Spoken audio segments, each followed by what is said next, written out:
Good morning, everyone. Good morning again, everyone. I got All right, cold all of a sudden, you guys.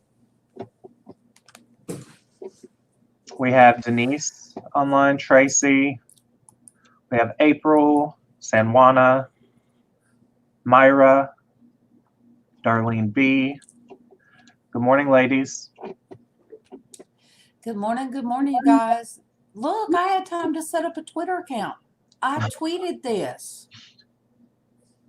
Somebody tweeted mine one day, and they said I shared you out on Twitter, and I'm like, oh my god, really?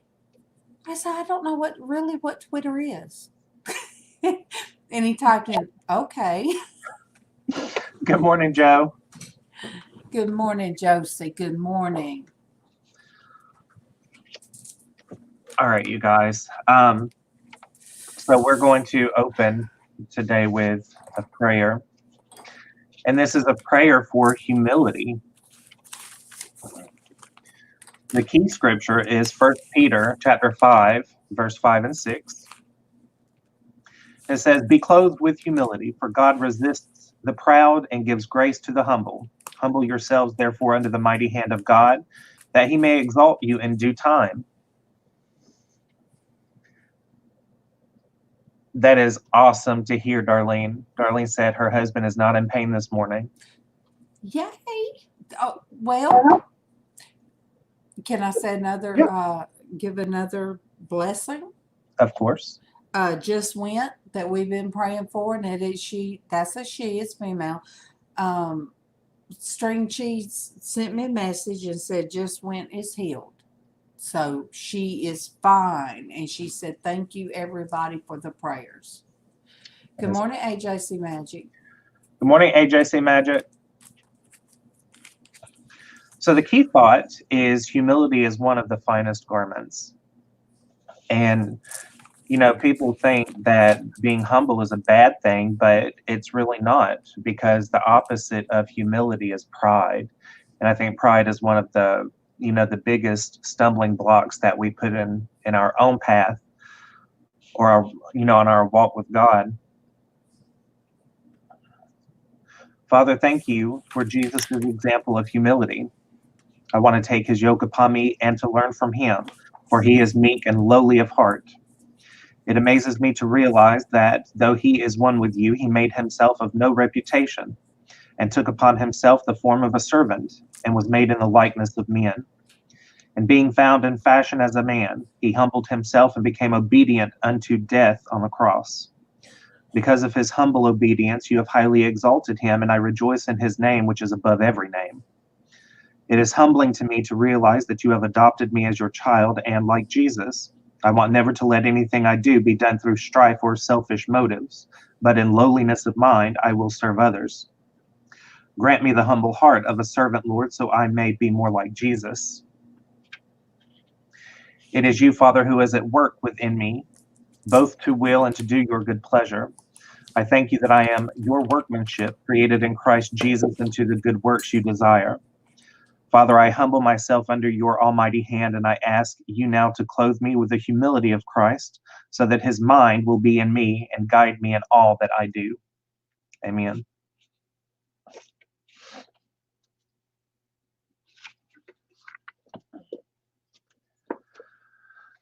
All right, you guys. So we are continuing in the book of Enoch.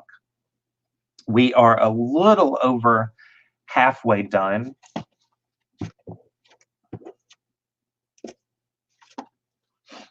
And the last thing that we read, it's been quite a while since we've read Enoch. And you might want to explain to anybody that could be new here what the book is, and and such.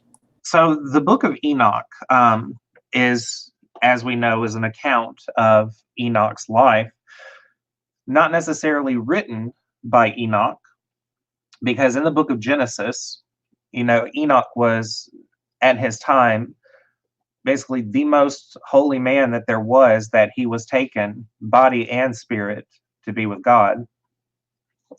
This is an account of things that he witnessed. the fall of the angels, the way that they tempted and led humankind astray, about how the angels um, mated with humans and brought the rise of the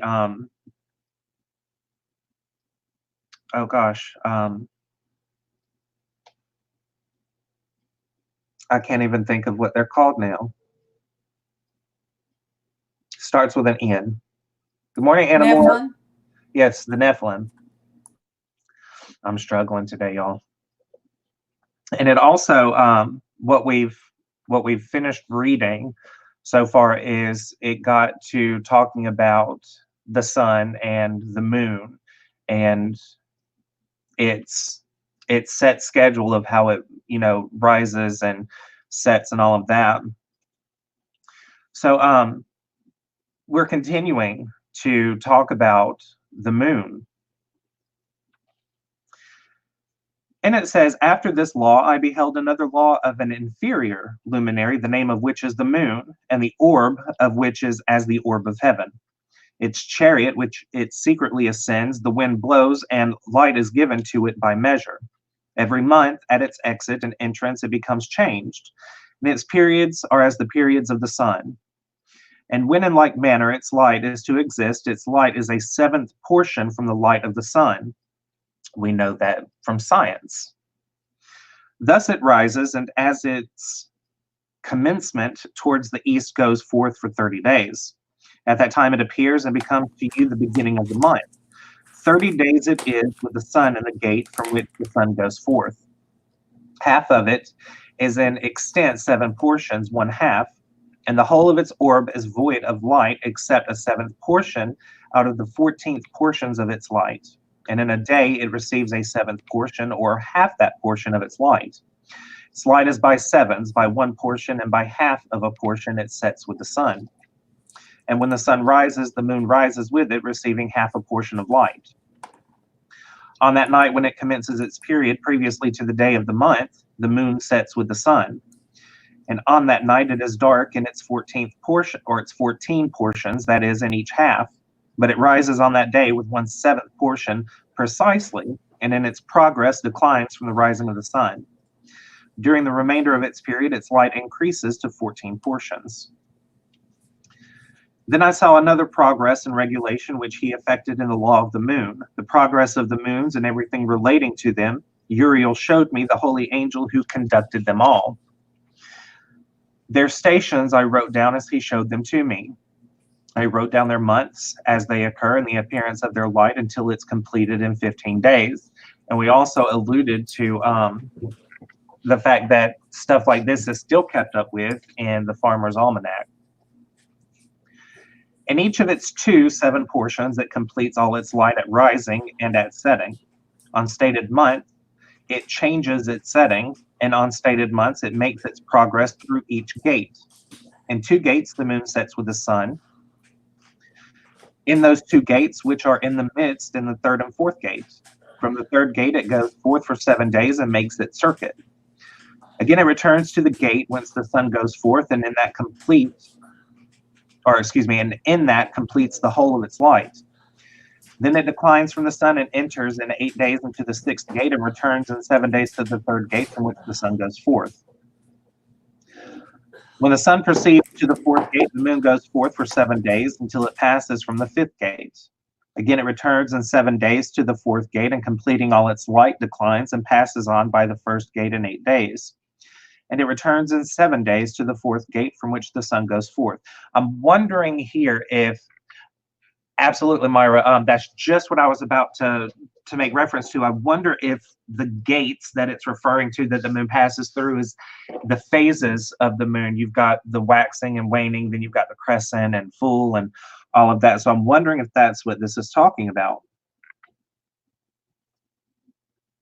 Thus I beheld their stations as according to the fixed order of the months, the sun rises and sets. At those times there is an excess of 30 days belonging to the sun and 5 years. All the days belonging to each year of the 5 years, when completed, amount to 364 days. And to the sun and stars belong 6 days. 6 days in each of the 5 years, thus 30 days belong to them. so that the moon has 30 days less than the sun and stars. The moon brings on all the years exactly, that their stations may come neither two forwards nor two backwards a single day, but that the years may be changed with correct precision in 364 days. In 3 years, the days are 192. In 5 years, they are 1,820. I need to read that part again. In 3 years, the days are 1,092. In 5 years, they are 1,820. And in 8 years, 2,912. To the moon alone belong in 3 years 1,062 days. In 5 years, it has 50 days less than the sun, for an addition being made to the 1,062 days. In 5 years, there are 1,770 days. The days of the moon in 8 years are 2,832 days. For its days in 8 years are less than those of the sun by 80 days, which 80 days are its diminution in 8 years. The years then become truly complete according to the station of the moons and the station of the sun, which rise in different gates, which rise and set in them 30 days. It is a leap year this year. It is. So now it's talking about the leaders of the chiefs. It says, these are the leaders of the chiefs of the thousands, those which preside over all creation and over all the stars, with the 4 days which are added and never separated from the place allotted them, according to the complete computation of the year. And these serve 4 days, which are not computed in the computation of the year. Respecting them, men greatly err, for the luminaries truly serve in the mansion of the world. 1 day in the first gate, 1 day in the third gate, 1 day in the fourth, and 1 in the sixth gate. And the harmony of the world becomes complete every 364th state of it. For the signs, the seasons, the years, and the days Uriel showed me, the angel whom the Lord of glory appointed over all the luminaries of heaven and in the world, that they might rule in the face of the sky, and appearing over the earth become conductors of the days and nights, the sun, the moon, the stars, and all the ministers of heaven, which make their circuit with all the chariots of heaven. Thus Uriel showed me 12 gates open for the circuit of the chariots of the sun in heaven, from which the rays of the sun shoot forth. From these proceed heat over the earth when they are open in their stated seasons. They are for the winds and the spirit of the dew, when in their seasons they are opened, open in heaven at its extremities. 12 gates I beheld in heaven, at the extremities of the earth, through which the sun, moon, and stars, and all the works of heaven proceed at their rising and setting. And hi, Anne. Revelations talks about the 12 gates as well, representing the 12 original tribes of Israel, and it explains or goes to describe them as gigantic pearls. Many windows also are open on the right and on the left. One window at a certain season grows extremely hot. So also are the gates from which the stars go forth as they are commanded, and in which they set according to their number. I saw likewise the chariots of heaven running in the world above to those gates in which the stars turn, which never set. One of these is greater than all which goes around the whole world. Morning, Destiny. Good morning, Cinnamon.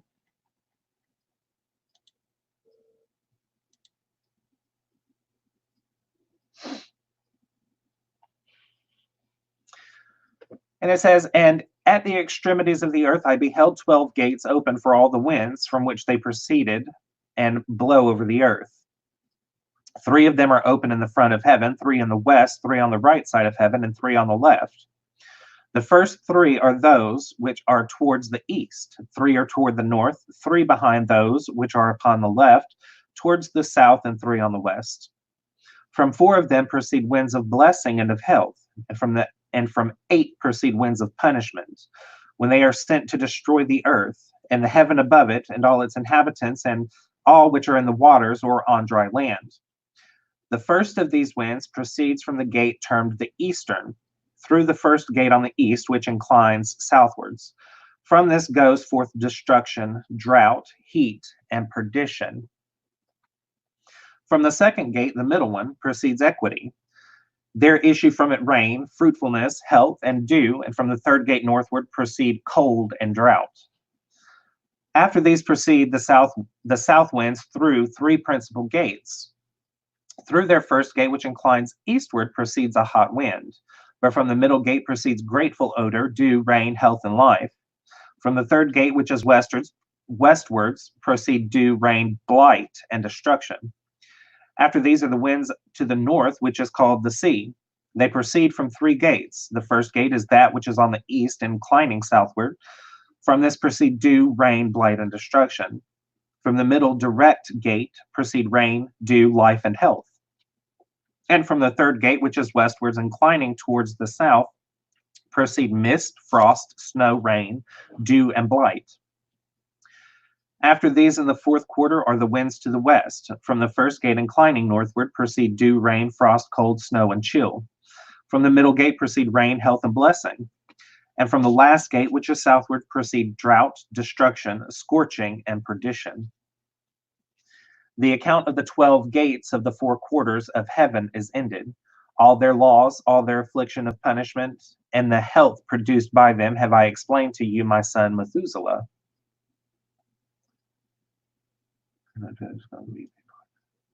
Absolutely, Destiny.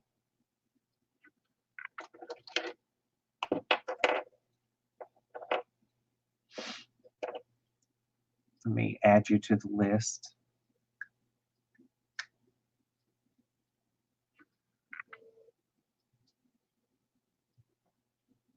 Or add to the list I've already got you on here.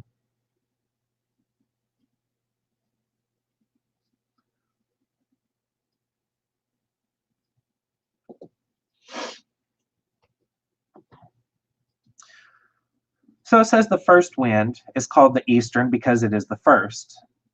The second is called the south because the Most High there descends, and frequently there descends he who is blessed forever. The western wind has the name of diminution because there all the luminaries of heaven are diminished and descend. The fourth wind, which is named the north, is divided into three parts, one of which is for the habitation of man, another for seas of water with valleys, woods, rivers, shady places, and snow, and the third part contains paradise. I want to check something out really quickly, you guys.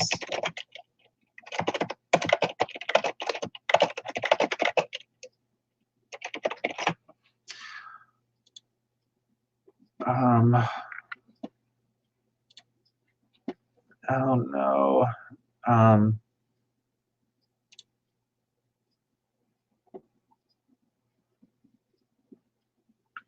Give me just a second.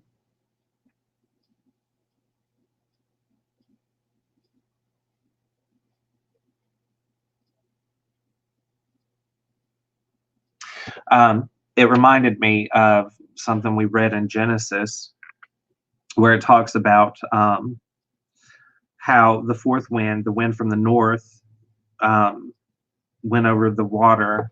It reminded me of how God caused a wind to pass over the earth and all the water subsided. I digress.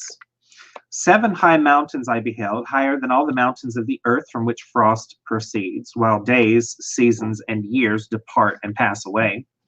7 rivers I beheld upon earth, greater than all rivers, one of which takes its course from the west into a great sea, its waters flow. 2 come from the north to the sea, their waters flowing into the Erythraean Sea on the east. And with respect to the remaining 4, they take their course in the captivity of the north, 2 to their sea, the Erythraean Sea, and 2 poured into a great sea, where also it is said, there is a desert. 7 great islands I saw in the sea and on the earth, 7 in the great sea.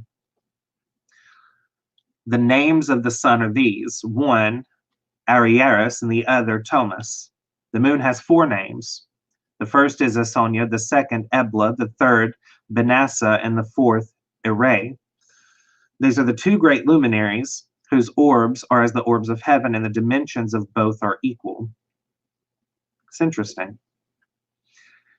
In the orb of the sun, there is a 7th portion of light, which is added to it from the moon. By measure, it is put in until a seventh portion of the light of the sun is departed.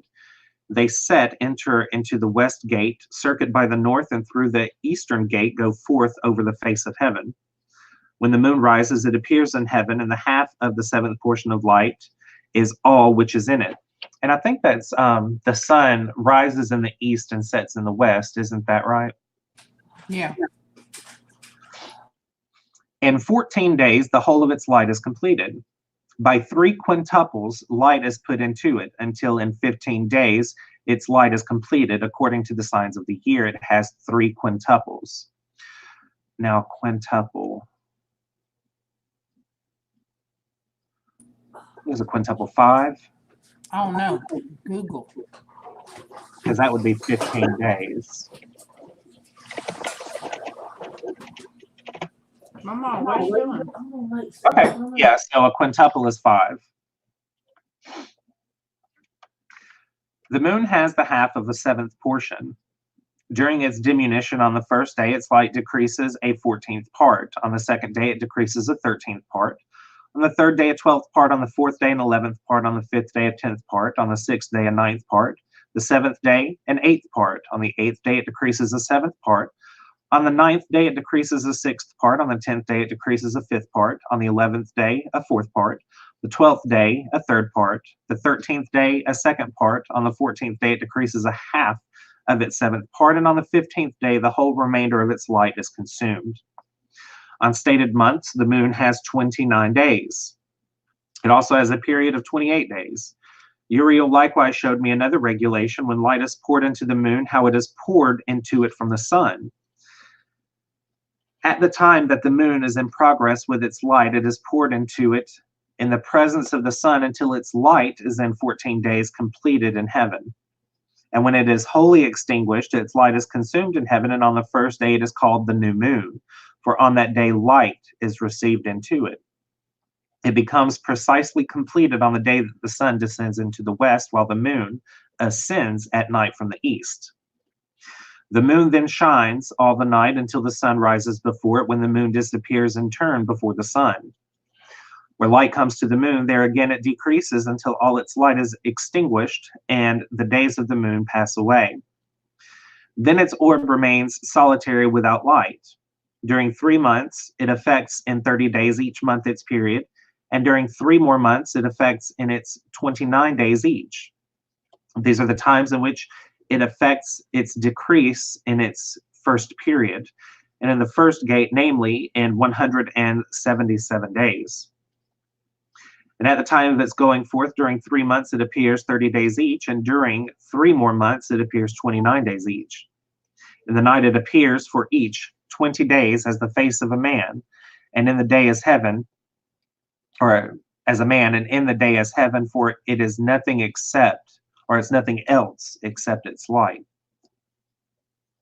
It says, in the night it appears for each 20 days as the face of a man. Or if that's why they say the man in the moon, because if you look at it, it does look like a face. That's weird. And in the day of heaven, for it is nothing else except its light. Read that again about the face. It says, in the night it appears for each 20 days as the face of a man, and in the day as heaven, for it is nothing else except its light. So I'm wondering if that's making a reference to people who worship the moon. Probably, but that's amazing. You know how I talk to the moon, and I know it's not God, but I'll look sometimes and talk to the moon, and it really does look like a face looking back. And you guys, Bailey looks at me like I'm crazy. And now, my son Methuselah, I have shown you everything, and the account of every ordinance of the stars of heaven is finished. He showed me every ordinance respecting these, which takes place at all times and in all seasons, under every influence, in all years, at the arrival and under the rule of each, during every month and every week. He showed me also the decrease of the moon, which is effected in the 6th gate, for in that 6th gate its light consumed. From this is the beginning of the month, and its decrease is effected in the sixth gate in its first period, or in its period, until 177 days are completed. According to the mode of computation by weeks, 25 weeks and 2 days. Its period is less than that of the sun, according to the ordinance of the stars, by 5 days and one half year precisely. When that their visible situation is completed, such as the appearance and likeness of every luminary, which Uriel, the great angel who conducts them, showed to me. In those days Uriel answered and said to me, Behold, I have showed thee all things, O Enoch, and all things have I revealed to you. You see the sun, the moon, and those which conduct the stars of heaven, which cause all their operations, seasons, and arrivals to return. The days of sinners, the years, shall be shortened. Their seed shall be backwards in their prolific soil, and everything done on earth shall be subverted and disappear in its season. The rain shall be restrained, and heaven shall stand still. In those days the fruits of the earth shall be late, and not flourish in their season. And in their season the fruits of the trees shall be withholden. The moon shall change its laws and not be seen at its proper period, but in those days shall heaven be seen. And bareness shall take place in the borders of the great chariots in the west. Heaven shall shine more than when illuminated by the orders of light, while many chiefs among the stars of authority shall err, perverting their ways and works. Those shall not appear in their season who command them, and all the classes of the stars shall be shut up against sinners.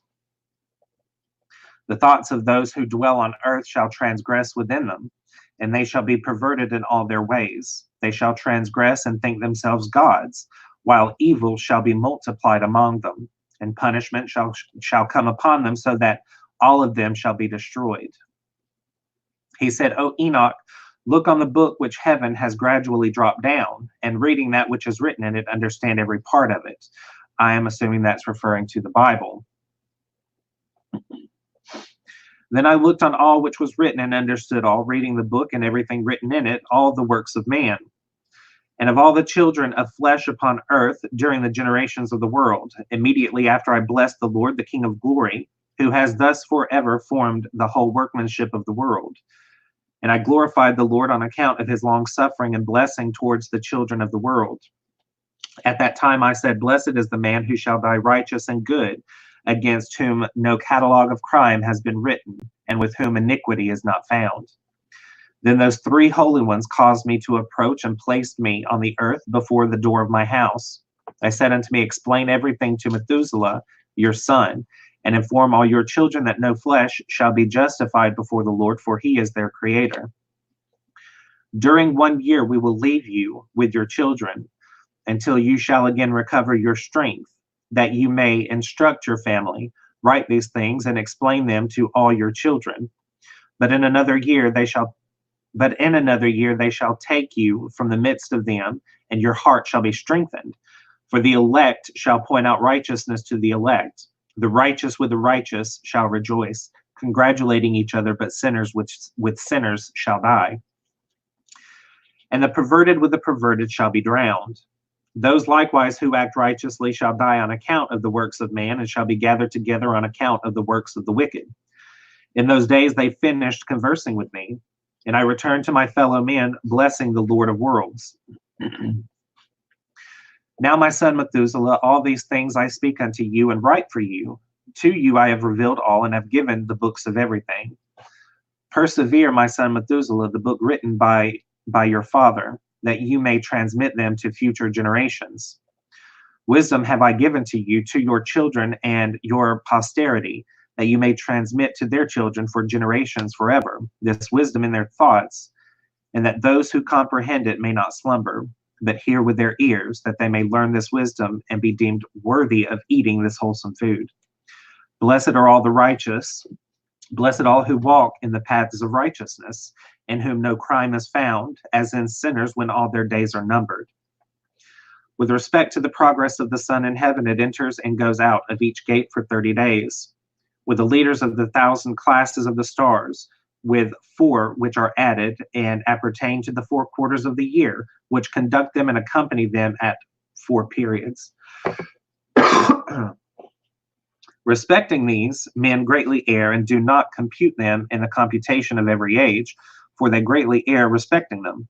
Nor do men know accurately that they are in the computation of the year. But indeed, these are marked down forever, one in the first gate, one in the third, one in the fourth, and one in the sixth, so that the year is completed in 364 days. Truly has been stated and accurately has been computed that which is marked down for the luminaries, the months, the fixed periods, the years, and the days.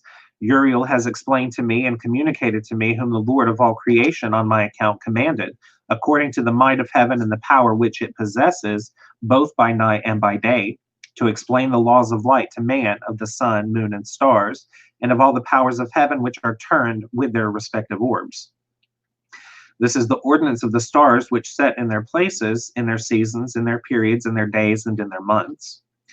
These are the names of those who conduct them, who watch and enter in their seasons according to their ordinance, in their periods, in their months, in the times of their influence, and in their stations. 4 conductors of them first enter, who separate the 4 quarters of the year.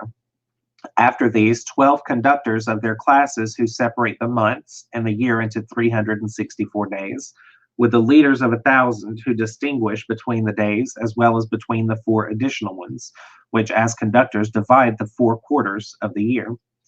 These leaders of 1,000 are in the midst of the conductors, and the conductors are added, each behind his station, and their conductors make the separation.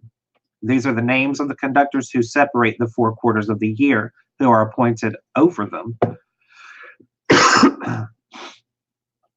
Melkel, Helamelech, Meliel, and Neril. The names of those who conduct them are Adnarel, Jesusel, and Jeelumiel. These are the 3 who follow after the conductors of the classes of stars, each following after the 3 conductors of the classes, which themselves follow after those conductors of the stations who divide the 4 quarters of the year. In the first part of the year rises and rules Melchias, who is named Tamani, and Zahay. All the days of his influence during which he rules are 91 days. Have you looked up the names to see what they mean? Because somehow we come up with the 4 seasons. Yeah, I've not looked up these people's names. Because it might be why we named our, spring, summer, winter, and fall. Let's see.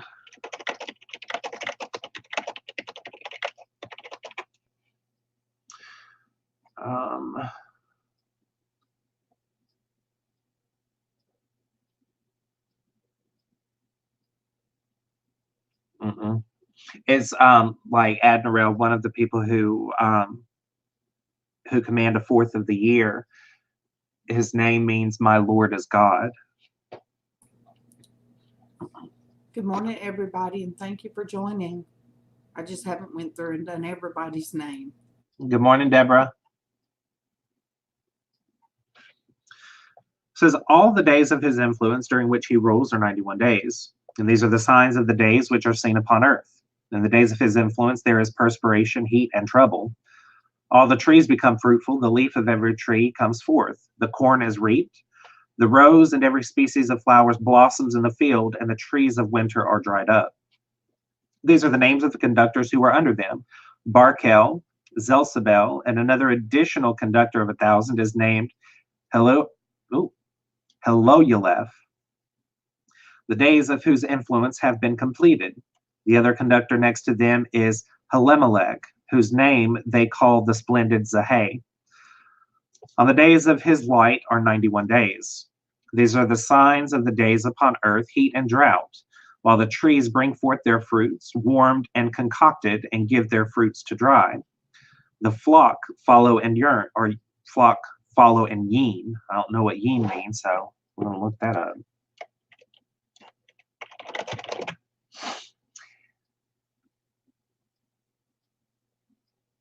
Okay, so yean refers to when a sheep or a goat give birth. So where are we at? Okay, so the flocks follow and give birth. All the fruits of the earth are collected with everything in the fields, and the vines are trodden. This takes place during the time of his influence. These are the names and orders and the names of the conductors who are under them, of those who are chiefs of 1,000. Gediel, Keel, and Hil. The names of the additional leaders of 1,000 is Asphael. The days of his influence have been completed. And now I have shown you, my son Methuselah, every sight which I saw prior to your birth. I will relate another vision which I saw before I was married. They resemble each other. The first was when I was learning a book, and the other before I was married to your mother. I saw a potent vision, and on account of these things besought the Lord. I was lying down in the house of my grandfather Melilel when I saw in a vision heaven purifying and snatched away. And falling to the earth, I saw likewise the earth absorbed by a great abyss, and mountains suspended over mountains. Hills were sinking upon hills, lofty trees were gliding off from their trunks, and were in the act of being projected and of sinking into the abyss. Being alarmed at these things, my voice faltered. I cried out and said, the earth is destroyed. Then my grandfather Melilel raised me up and said to me, why do you cry out, my son, and wherefore do you lament? I related to him the whole vision which I had seen. He said to me, confirmed is that which you have seen, my son, and potent the vision of thy dream respecting every secret sin of the earth. Its substance shall sink into the abyss, and a great destruction take place. Now, my son, rise up and beseech the Lord of glory, for you are faithful, that a remnant may be left upon earth, and that he would not wholly destroy it. My son, all this calamity upon earth comes down from heaven. Upon earth shall there be a great destruction. Then I arose, prayed, and entreated, and wrote down my prayer for the generations of the world, explaining everything to my son Methuselah. When I went out below and looking up to heaven, beheld the sun proceeding from the east, the moon descended to the west, a few scattered stars, and everything which God has known from the beginning, I blessed the Lord of judgment and magnified him, because he has sent forth the sun from the chambers of the east, that ascending and rising in the face of heaven, it might spring up and pursue the path which has been pointed out to it. I lifted up my hand in righteousness and blessed the Holy and the Great One. I spoke with the breath of my mouth and with a tongue of flesh, which God has formed for all the sons of mortal men, that with it they may speak, giving them breath, a mouth, and a tongue to converse with. Blessed are you, O Lord, the King, great and powerful in your greatness, Lord of all the creatures of heaven, King of kings, God of the whole world, whose reign, whose kingdom, and whose majesty endure forever and ever. From generation to generation shall your dominion exist. All the heavens are your throne forever, and all the earth your footstool forever and forever. For you have made them. Over all you reign. No act whatsoever exceeds your power.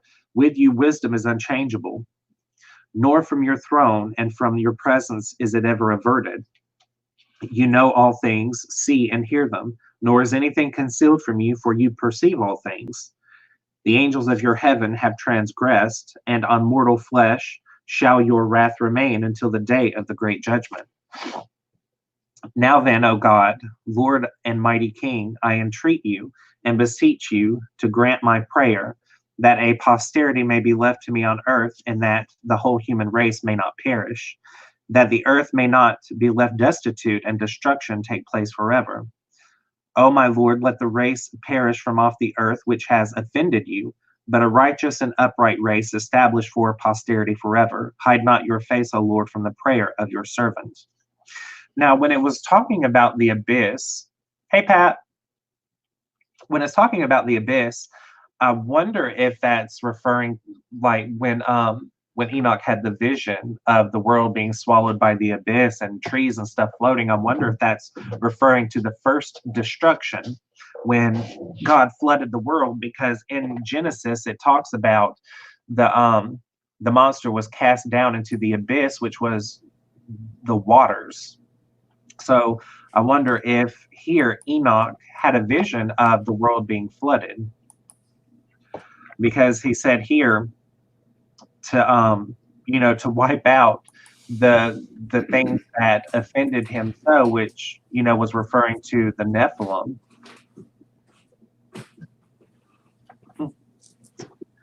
It's something to ponder on. So after Yeah, this, I because we're saw. not even sure who wrote the book of Enoch, are we? Mm-mm.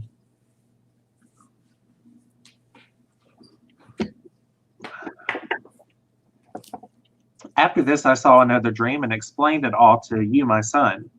Enoch arose and said to his son Methuselah, "To you, my son, will I speak. Hear my word, and incline your ear to the visionary dream of your father. Before I married your mother, Edna, I saw a vision on my bed. And behold, a cow sprung forth from the earth, and this cow was white.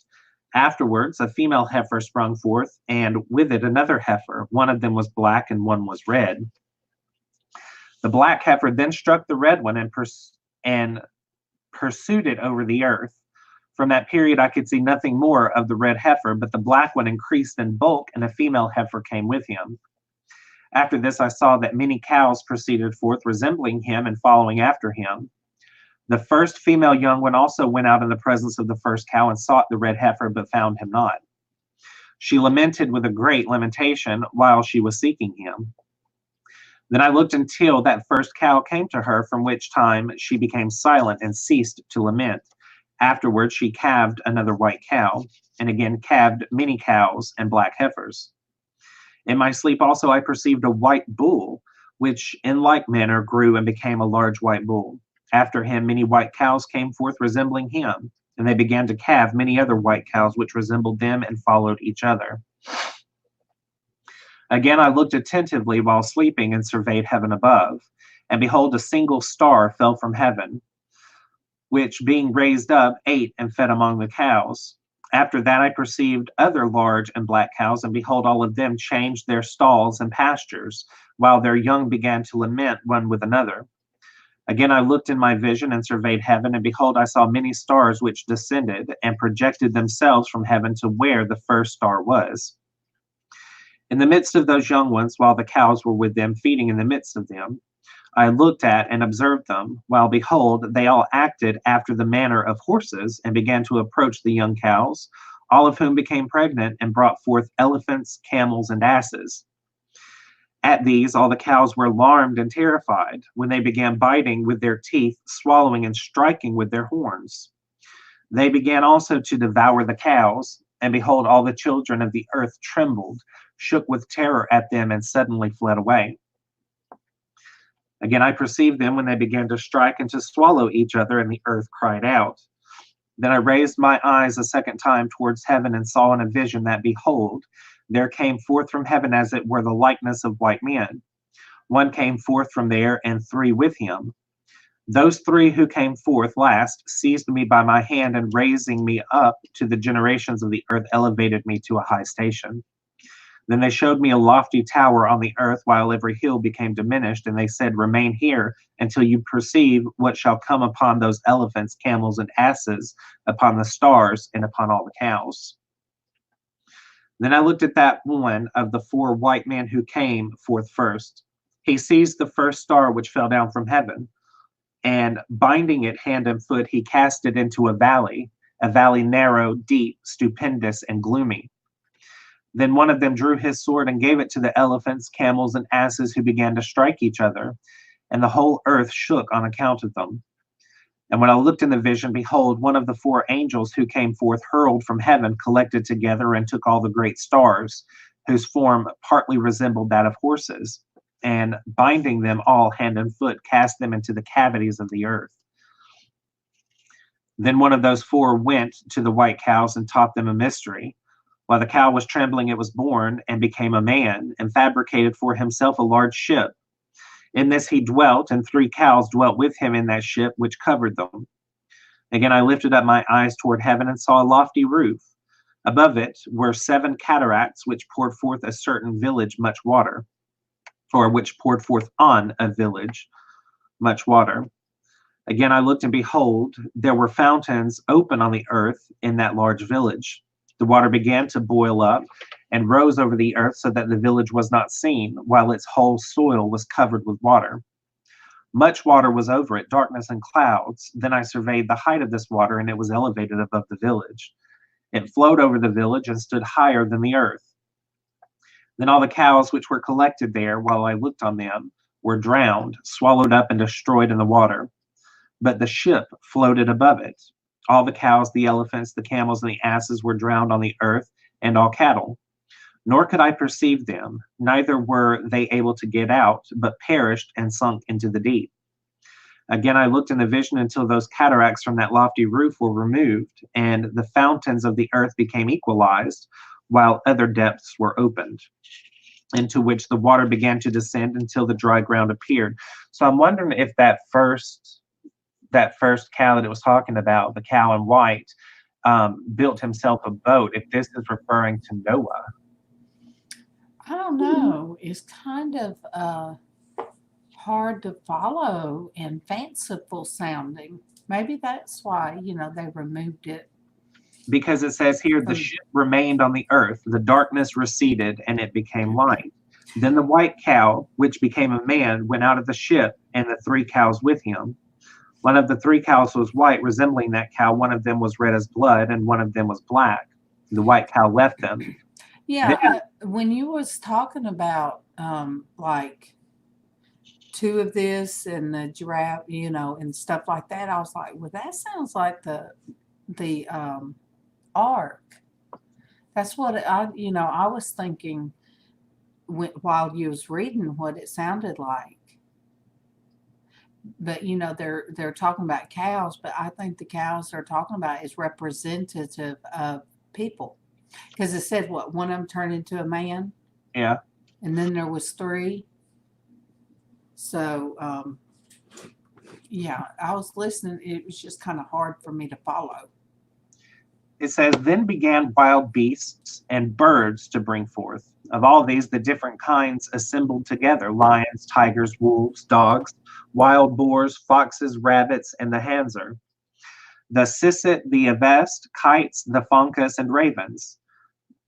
Then a white cow was born in the midst of them, and they began to bite each other. When the white cow which was born in the midst of them brought forth a wild ass and a white cow at the same time, and after that many wild asses. Then the white cow which was born brought forth a black wild sow and a white sheep. That wild sow also brought forth many swine, and that sheep brought forth 12 sheep. When those 12 sheep grew up, they delivered one of them to the asses. Again, those asses delivered that sheep to the wolves, and he grew up in the midst of them. Then the Lord brought the 11 other sheep, that they might dwell and feed with him in the midst of the wolves. Hold on. Okay. It says here, then a white cow was born in the midst of them, and it has a reference down here that this white cow is Abraham. And then the white cow which was born brought forth a wild black sow and a white sheep is referring to Isaac. And then the white sheep is referring to Esau and Jacob. It says, when those 12 sheep grew up, they delivered one of them to the asses. That's referring to Joseph.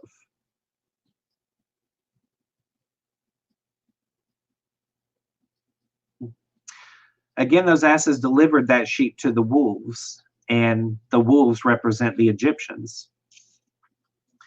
And he grew up in the midst of them. Then the Lord brought the 11 other sheep, that they might dwell and feed with him in the midst of the wolves. Then they multiplied. There was an abundance of pasture for them. But the wolves began to frighten and oppress them while they destroyed their young ones. And we learned that that's what happened in Exodus, that the Egyptians got scared of how well the Israelites were doing and how great they were in number. And they left their young in torrents of deep water. Now the sheep began to cry out on account of their young, and fled for refuge to their Lord. One, Moses, however, which was saved, escaped and went away to the wild asses.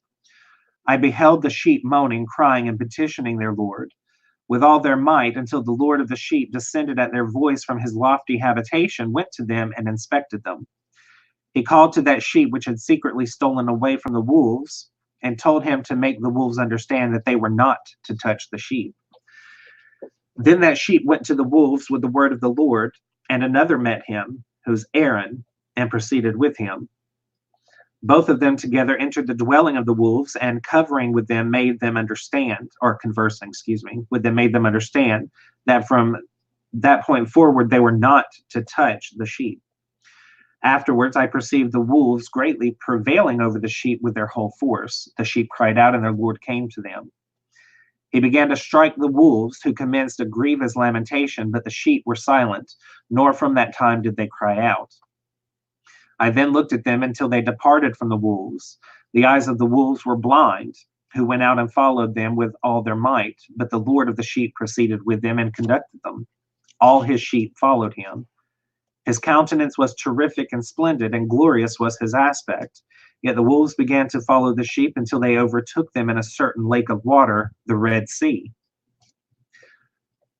Then that lake became divided, the water standing up on both sides before their face. And while their Lord was conducting them, he placed himself between them and the wolves. The wolves, however, perceived not the sheep, but went into the midst of the lake, following them and running after them into the lake of water. But when they saw the Lord of the sheep, they turned to fly from before his face. Then the water of the lake returned, and that suddenly, according to its nature, it became full and was raised up until it covered the wolves. And I saw that all of them which had followed the sheep perished and were drowned. So this is telling an account of Moses and Aaron and the exile, or the Exodus. So he's seeing a vision of all this before. It's sort of like Notre Dame said, had seen things. So Enoch, the book of Enoch, is kind of a vision of all things that happened. You're Good cutting. morning, You sound Gianna. like a robot. Huh? You sound like a robot. Dang it. It says here, but the sheep passed over this water, proceeding to a wilderness which was without both water and grass, and they began their eyes to see. Then I beheld the Lord of the sheep, inspecting them and giving them water and grass. The sheep already mentioned was proceeding with them and conducting them. And when he had ascended the top of a lofty rock, the Lord of the sheep sent him to them. Afterwards, I perceived their Lord standing before them with an aspect terrific and severe. All right, I'm hearing the same thing out of you. How about everybody out there? Is everyone else hearing me robotic like?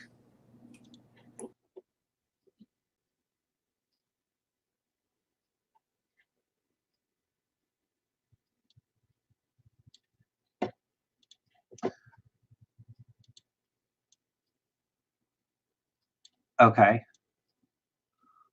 Where are we at?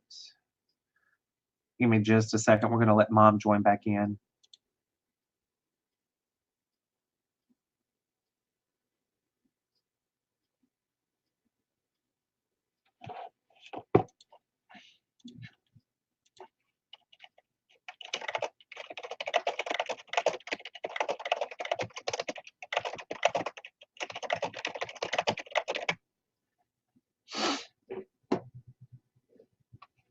We're going to let Mom rejoin.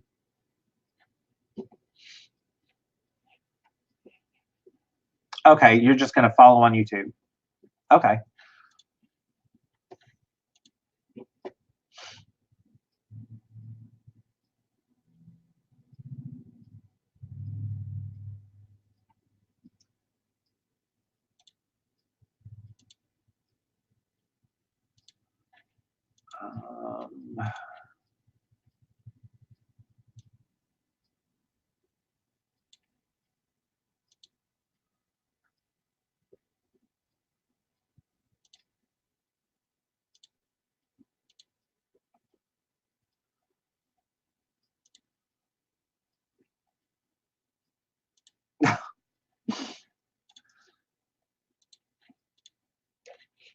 All right.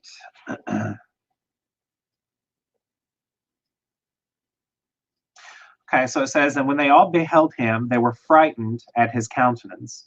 And all of them were alarmed and trembled. They cried out after that sheep and to the other sheep who had been with him, and who was in the midst of them, saying, we are not able to stand before our Lord or to look upon him. Then that sheep who conducted them went away and ascended the top of the rock. When the rest of the sheep began to grow blind and to wander from the path which he had shown them, but he knew it not. Their Lord, however, was moved with great indignation against them, and when that sheep had learned what had happened, he descended from the top of the rock, and coming to them found that there were many which had become blind. And he wandered from his path. As soon as they beheld him, they feared and trembled at his presence, and became desirous of returning to their fold. Then that sheep, talking with him, other sheep, went to those who had wandered, and afterwards began to kill them. And I'm assuming this was when he come down from the mount, and he was all shining and stuff when he was in such close proximity with God. It says, then he caused those which had wanted to return, who went back to their fold. I likewise saw there in the vision that this sheep became a man, built a house for the Lord of the sheep, and made them all stand in that house. I perceived also that the sheep which proceeded to meet this sheep, their conductor, died. I saw too that all the great sheep perished, while smaller ones rose up in their place, entered into a pasture, and approached a river of water, which was the river Jordan. Then that sheep, their conductor, who became a man, was separated from them and died. All the sheep sought after him and cried for him with bitter lamentation. I saw likewise that they ceased to cry after that sheep and passed over the river of water. And that there arose other sheep, all of whom conducted them, the judges of Israel, instead of those who were dead, and who had previously conducted them.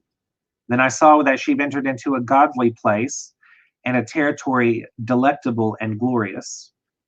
I also saw that they became satiated, that their house was in the midst of a delectable territory, and that sometimes their eyes were opened, and that sometimes they were blind, until another sheep, Samuel, arose and conducted them. He brought them all back, and their eyes were opened. Then dogs, foxes, and wild boars began to devour them, until again another sheep, Saul, arose, the master of the flock, one of themselves a ram, to conduct them. This ram began to butt on every side those dogs, foxes, and wild boars, until they all perished. But the former sheep opened his eyes and saw the ram in the midst of them who had lain aside his glory. They began to strike the sheep, treading upon them and behaving himself without dignity. Then their Lord sent the former sheep again to a still different, or another sheep, referring to David, and raised him up to be a ram and to conduct them instead of that sheep who had laid aside his glory. Going therefore to him and conversing with him alone, he raised up that ram and made him a prince and leader of the flock, all the time that the dogs, or the Philistines, troubled the sheep. The first ram paid respect to this latter ram. Then the latter ram arose and fled away from before his face. And I saw that those dogs caused the first ram to fall. But the latter ram arose and conducted the smaller sheep. That ram likewise begat many sheep and died. Then there was a smaller sheep, Solomon, a ram instead of him, which became a prince and a leader conducting the flock. And the sheep increased in size and multiplied. And all the dogs, foxes, and wild boars feared and fled away from him. That ram also struck and killed all the wild beasts, so that they could not again prevail in the midst of the sheep, nor at any time ever snatch them away. And that house was made large and wide, a lofty tower being built upon it by the sheep for the Lord of the sheep. The house was low, but the tower was elevated and very high. Then the Lord of the sheep stood upon that tower and caused a full table to approach before him. Again I saw that those sheep wandered and went various ways, forsaking that their house. And that their Lord called to some among them, whom he sent, the prophets, to them. But these sheep began to kill. And when one of them was saved from slaughter, Elijah, he leaped and cried out against those who were desirous of killing him. But the Lord of the sheep delivered him from their hands and made him ascend to him and remain with him. He sent also many others to them to testify and with lamentations to exclaim against them.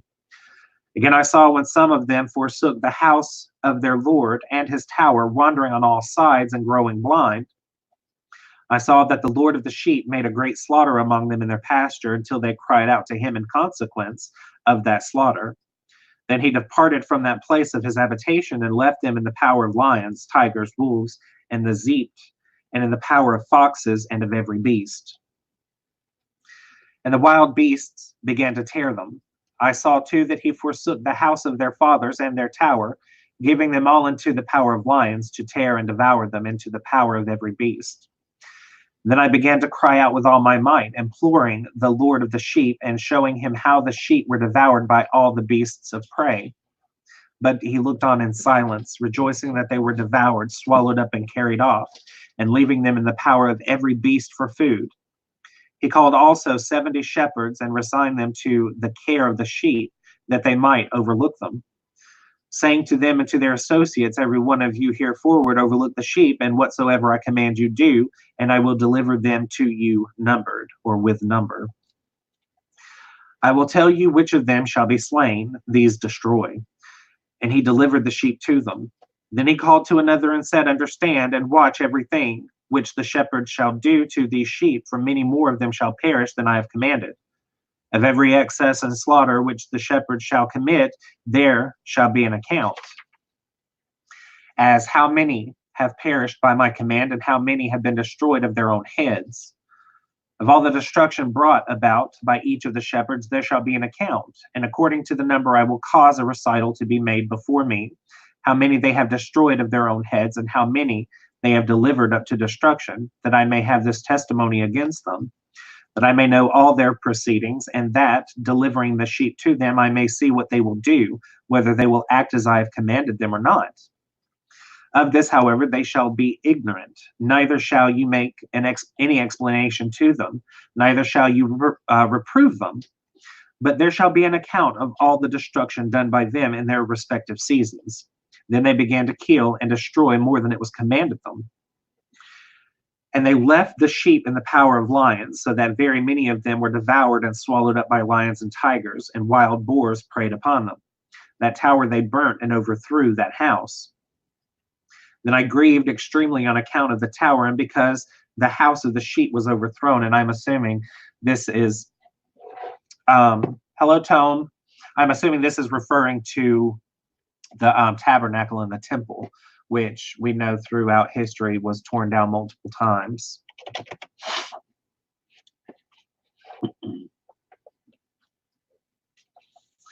Neither was I afterwards able to perceive whether they again entered the house. The shepherds likewise and their associates delivered them to all the wild beasts, that they might devour them. Each of them in his season, according to his number, was delivered up. Each of them, one with another, was described in a book. How many of them, one with another, were destroyed in a book?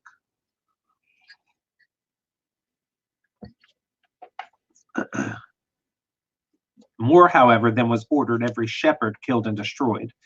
Then I began to weep and was greatly indignant on account of the sheep. In like manner also I saw in the vision of him who wrote, how he wrote down one destroyed by the shepherds every day. He ascended, remained, and exhibited each of his books to the Lord of the sheep, containing all which they had done, and all which each of them had made away with, and all which they had delivered up to destruction.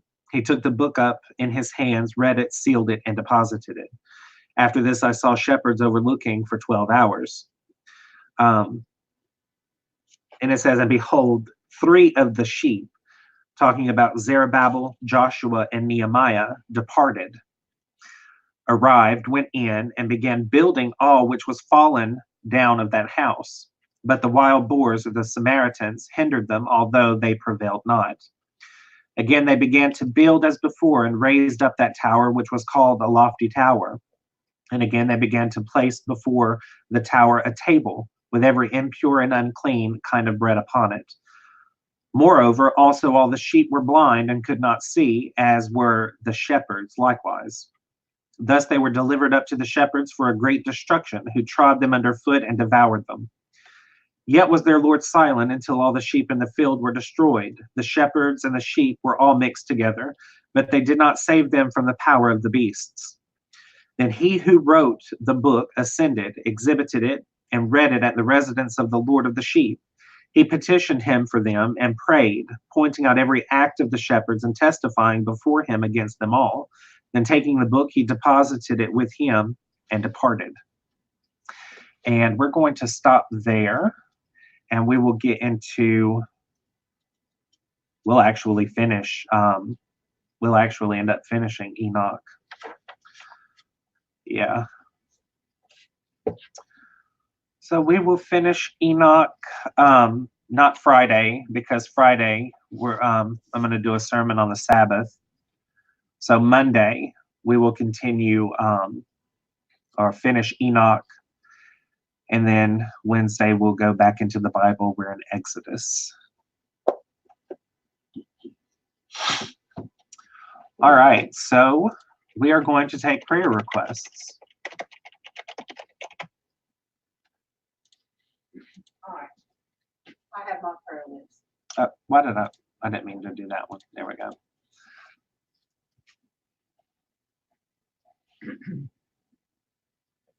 Okay, someone did this morning, as they always do, food for thought, asked us to pray for the homeless.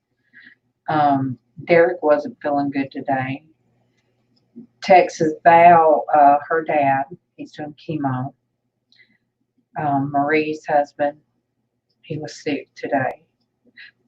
Destiny for her anxiety doing a show today. Our military. Vicky,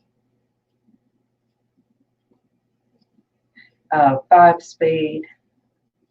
Sonia is in Australia. Sonia with a J. Yeah. And I've got to go back and watch the video because they were out there showing and they were 50 kilometers from the fires. But praise is Darlene B's husband, Robert, and just went, that had surgery or is healed, doing great. So those two are praises. I have a praise report as well. And one that I added it to our prayer list yesterday, so I didn't have a chance to announce it.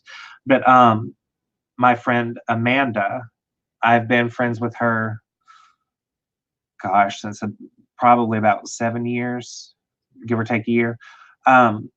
She had back surgery yesterday. She made it out, no complications or anything, so that's a praise report. But keep her in your prayers because she's got a lot of health problems.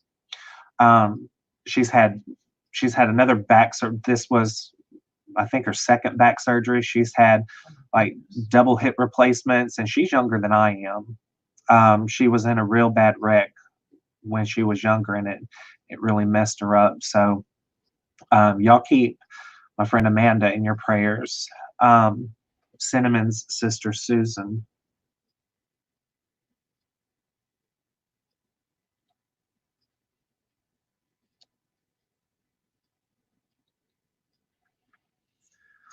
Gianna, I would like to request prayer for my cousin. She needs prayer after me. Oh my gosh. What? Her cousin was robbed and stabbed several times. Oh, Gianna, absolutely. Gianna, you guys have had some terrible things happen in your family. So you guys keep Gianna and her whole family in your prayers. And good morning, 5-speed. Good morning again, 5-speed.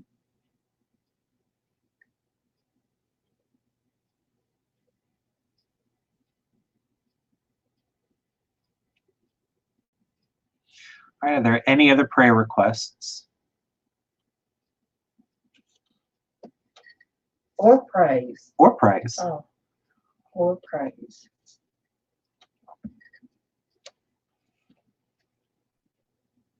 Good morning, Cricket. Good morning, Cricket.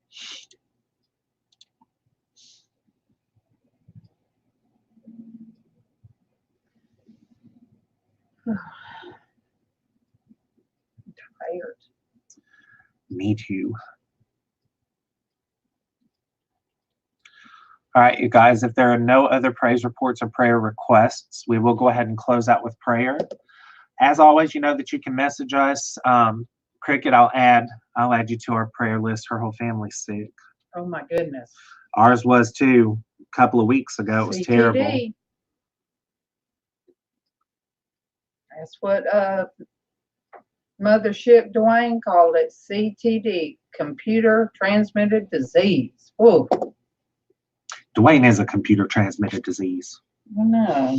I sent him a message this morning and said, "Where are you, boo?" All right, so you guys know that if you need us, you can always message us on Facebook. If you don't have us on Facebook, you can always send us an email. I'll post mine and Mom's. And you guys don't forget that Destiny, the Shamrock Pixie, is going live. I'm not sure when, but just, I don't know what she's going to speak on, but it's a hard subject, she said, for her. Oh, I'm sorry. That's not Mom's email. What? What did you put? At outlook.com. That's Mom's email, you guys. So we will go ahead and close out with prayer. So bow your heads and close your eyes. Dear God, I thank you for, number one, waking us up this morning, because any time that we're able to see another day, it is a blessing. Lord, I pray for the families of the people who did not wake up this morning. Lord, I pray for the people who did not wake up this morning. Lord, we give you thanks for every blessing that you've given us. Lord, we have food that you provide for us. We have our shelter. We have transportation. We have family. We have friends. And Lord, more importantly, we have you and a love that is never failing. Lord, I ask that as we go about our day, you be with us to guide us and keep us from evil. Lord, and in our idleness, you keep the idleness from creeping in and causing us to wander.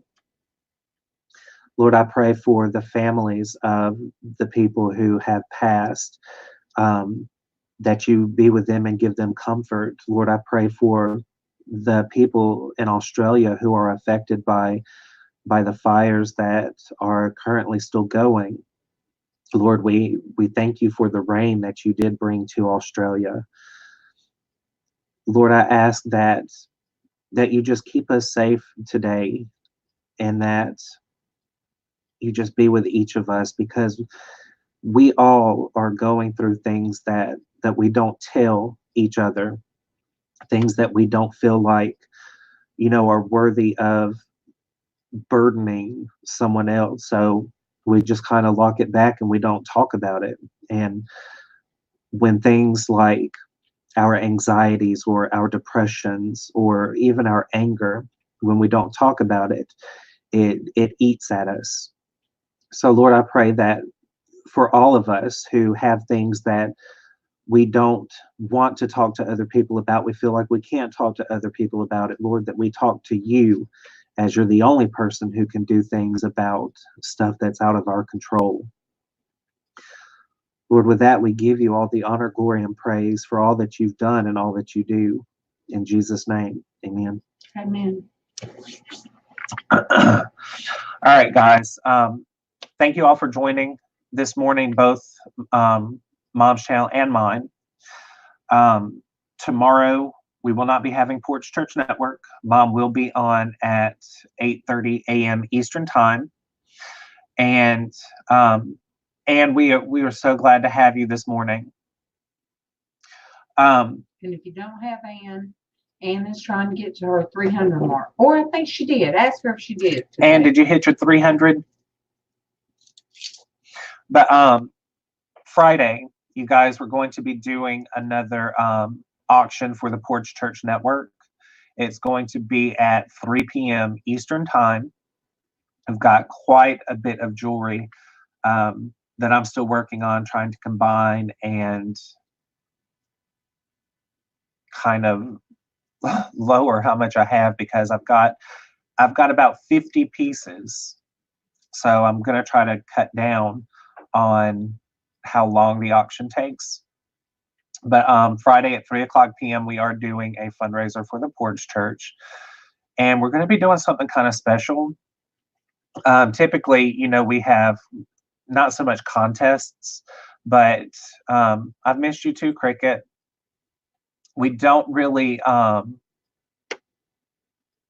contests when we do normal jewelry auctions, but typically, like, the person who spends the most gets free shipping, or they'll get something extra. Well, for this auction, since it is a fundraiser auction, the person who spends the most is going to be able to pick a charity of their choice, to where I'm going to donate 20% of what we make to that charity. So that should be fun. And I'm not sure if I'm subscribed to you. Nope. I'm number 297. Yay! Is there anybody else that's in here? If you're not a part of Ann's channel, you guys, she needs 3 more to hit that 300 milestone. So go and show some love. But you guys, I love you all. I pray that you have a blessed day, a stress-free day. And if you are, if you do have something that kind of stresses you out, just remember to breathe and talk to God about it. So I love you all, and I will see you tomorrow on Mom's channel. All right, you guys, love you. Bye, everybody.